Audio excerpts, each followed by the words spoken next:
Hello friends, welcome back to our channel.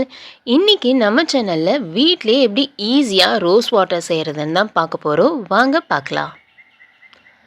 Paneer rose ஒரு 20 பன்னீர் ரோஸை நம்ம காம்பெல்லாம் நீக்கிட்டு அதோட இதழ்கள் மட்டும் நம்ம எடுத்து வச்சுருக்கோம். இப்போ அதை நம்ம தண்ணியில் போட்டு வாஷ் பண்ணி எடுத்துக்கலாம்.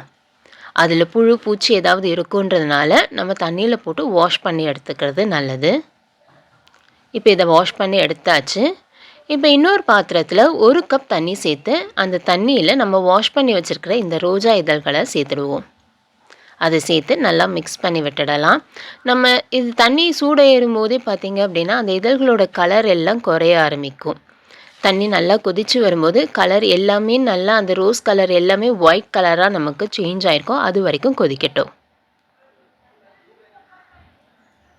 இது நம்ம ஸ்கின்க்கெல்லாம் நம்ம இதில் பேக் போடுறோம் அப்படின்னா அதுக்கு யூஸ் பண்ணிக்கலாம். இப்போ பார்த்தீங்கன்னா ஃபுல்லாகவே அதோட கலர் எல்லாம் மாறி தண்ணி ரெடி ஆகிடுச்சு. கலரும் லைட்டாக நமக்கு சேஞ்ச் ஆகிருக்கு. இப்போ ஆஃப் பண்ணிவிட்டு மூடி போட்டு ஆற விட்டுடுவோம். நல்லா ஆறுனதுக்கப்புறம் பாட்டிலில் போட்டு ஸ்டோர் பண்ணி வச்சுக்கோங்க. இப்போ பார்த்தோம் அப்படின்னா கலர் எந்த அளவுக்கு வந்திருக்கு பாருங்கள். இதை பாட்டிலில் நம்ம ஃபில் பண்ணி வச்சுக்கலாம். இதை ஃபில்ட்ரு பண்ணி ஃபில் பண்ணி எடுத்துக்குவோம்.